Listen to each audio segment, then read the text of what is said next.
deep a dam that no water can flow through. The Beavers continue their amazing winning streak as they hold the Utah Utes at bay, bringing OSU to its first 6-0 season since 1907. And the fans showed their support as thousands of eager Beaver believers showed their true colors in this Saturday's blackout. Finally, Don Eiler of the Daily Barometer is going to sit down with Senator Peter DeFazio to discuss politics that pertain to students. We'll have all of that and more on tonight's episode of the Beaver News.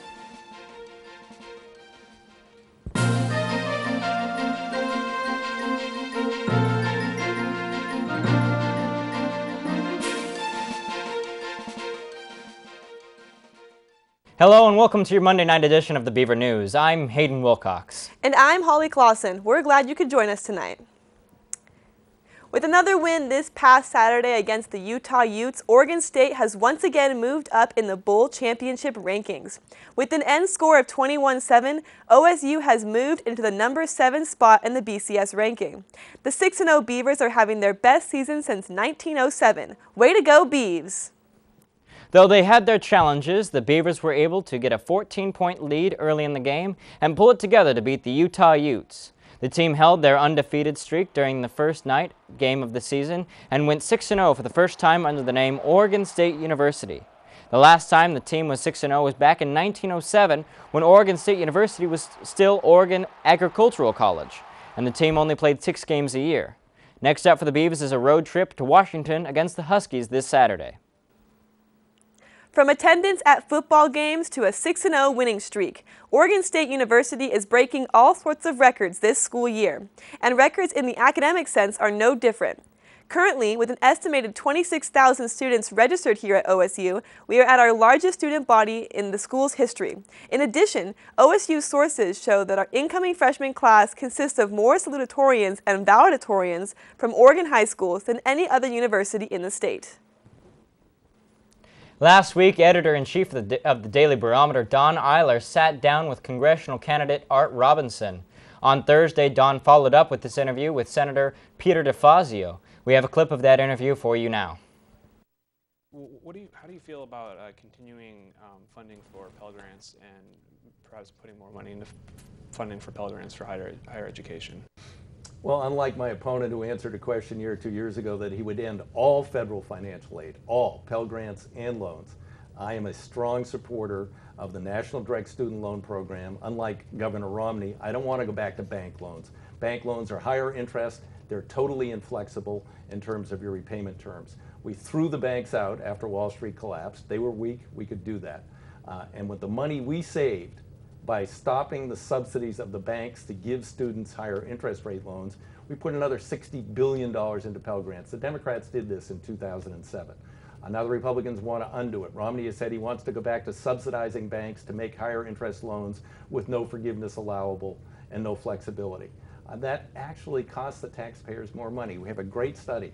For every dollar we give to a bank for a subsidized loan, the taxpayers get back 83 cents. That's pretty stupid, because for every dollar we give to students with a National Direct Student Loan, the government gets back $1.03. The students pay lower interest rates. They can work the loans off, and they will never ever have to repay more than 15% of their income for that loan, no matter how big the loan is. Like I said, my opponent wants to eliminate student financial aid altogether, and now he's remaking himself, saying, "Oh, he didn't mean that," although he did answer a questionnaire that way. Romney wants to do away with the National Direct Student Loans and the Pell Grants. I'm fighting to defend them, and I give back congressional pay raises as scholarships at community colleges in my district. So I'm personally committed to this. I'm committed on a policy basis. I borrowed a bunch of money to go to school. I know how tough it is, and I'm going to do the best I can by the current students to not weigh them down with that debt. You voted against the Domestic Violence Against Women Act. Why'd you do that? You know, I'm all for restricting domestic, you know, I've voted for strong bills to restrict domestic violence against women. I can't remember. It was another one of these Republican tricks where they put a name on something that really did something else, and I don't remember what the problem with that was. And we have about 1,000 votes a year. You know, I have voted for the Domestic Act, Violence Against Women Act in the past. The Senate passed a version that was not controversial. The House Republicans put the label on it, and then they did some things in there that were really egregious, which I can't remember at the moment.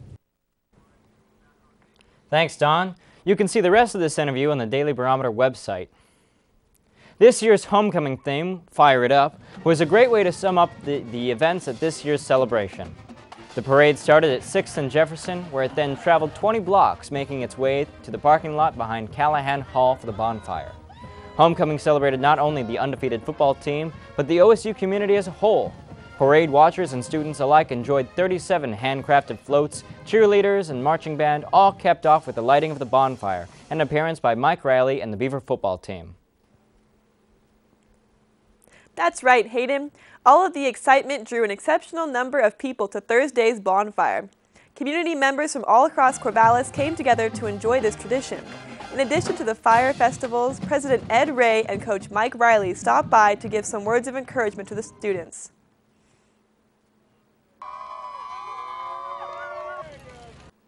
Enjoy getting to the mountaintop if you haven't been down to the bottom of the valley.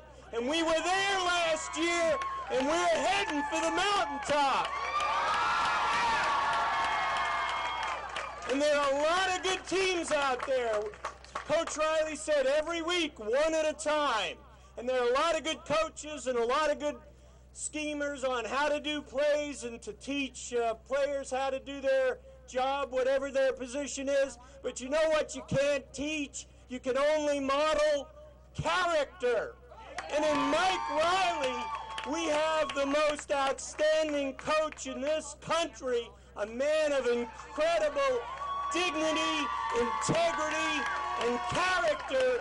And however this season goes, it'll go farther than it ever would have because of the character of those young men we put out on the field. So I want you out there in black on Saturday, and go Beavs! And Coach Riley followed up with a great thank you for the support of fans. You are at a great place, Oregon State, and we love it, and we are very, very proud to represent all of you every Saturday. And I want to tell you, you mean a lot to us. And when you are all in there behind that bench and you're giving that other team a lot of noise when they've got the ball, that's a big deal. And but we really, really appreciate your support. We love the whole atmosphere with the band, everybody that puts in time. You know, there's a lot of different parts that make up a football weekend. You're a big part of it. The band's a big part of it, the cheerleaders, the dance squad, everybody gets to play a part in this, and it's a great event, and we absolutely love it. And now we're looking forward to just Saturday. We're looking forward to the upcoming Saturday. That's our life right now. We live in the moment of a bubble.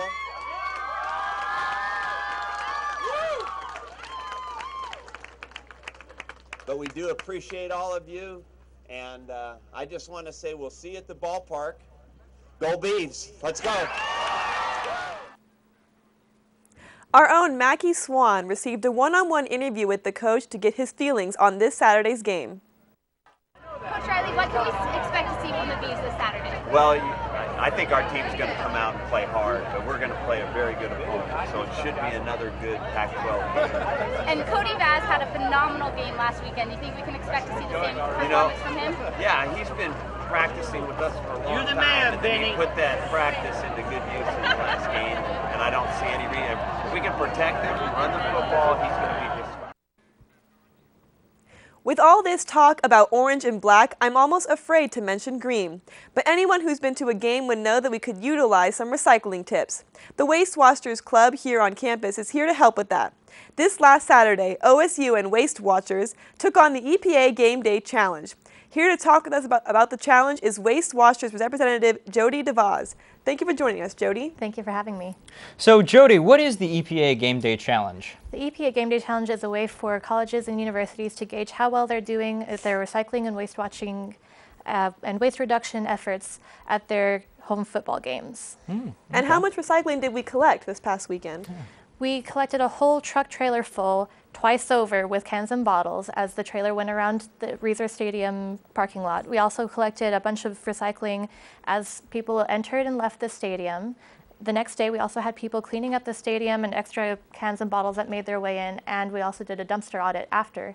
So we collected a huge volume of recycling. Excellent. And how do we normally stack up against other universities that take part in this game? Normally, Oregon State University is pretty middle of the road. For example, UC Davis and University of Virginia stomped us last year, so we're going to have to start doing better if we want to win the EP Game Day Challenge. All right. Well, thank you for joining us tonight, Jody. Thank you for having me. After some controversy this week, Saturday's blackout went off smoothly. After several community members voiced their concerns over the potential racial undertones of the blackout, students and community members came together without incident and proved that there was nothing to worry about. Thousands of fans showed up to tailgate at Reeser hours before the game to socialize with family and friends.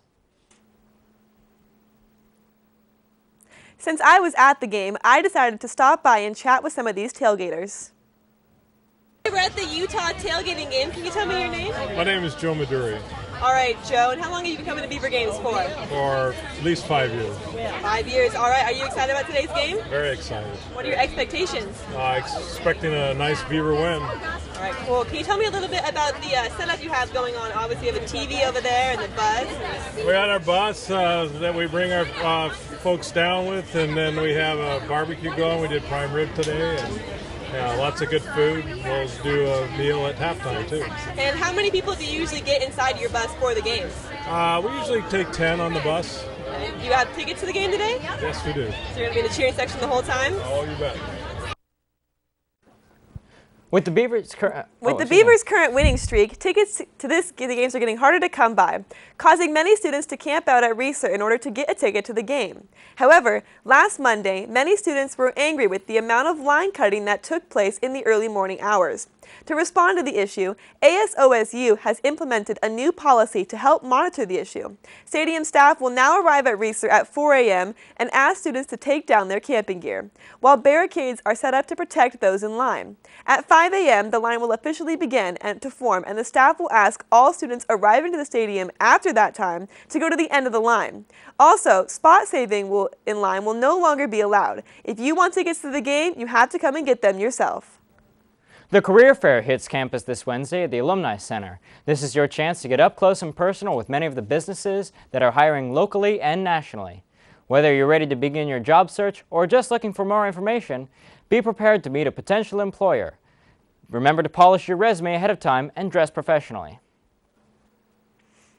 Humans vs. Zombies starts this Friday. Students who are interested in playing this term's game need to register online before Wednesday at 5 p.m. in order to get the appropriate information. Students must attend one of the 3 orientations for the game that will take place today, tomorrow, and Wednesday. Students who are interested in playing the game should visit the official website at osundead.com. Before we end tonight's show, we're going to toss it off to our Monday night sports anchor, Milan Laurent, for the recap of Saturday's sports. Milan?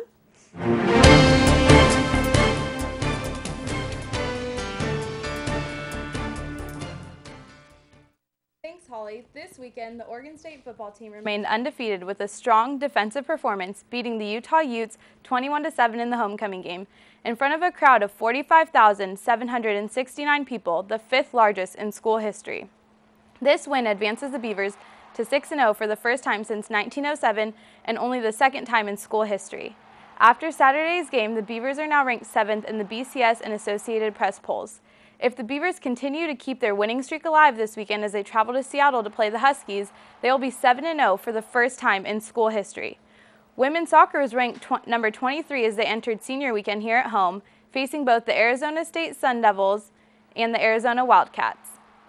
On Friday, the Beavers went head-to-head with the Sun Devils as junior Aaron Uchaz's goal in the 84th minute sent the game into double overtime. However, neither team was able to overcome the other as the game ended in a 1-1 tie. Thanks, Milan. Well, that's all the time we have for you tonight. I'm Holly Clausen. And I'm Hayden Wilcox. Thanks for joining us. Be sure to tune in tomorrow night at 7 for more of your Beaver news. Have a good night.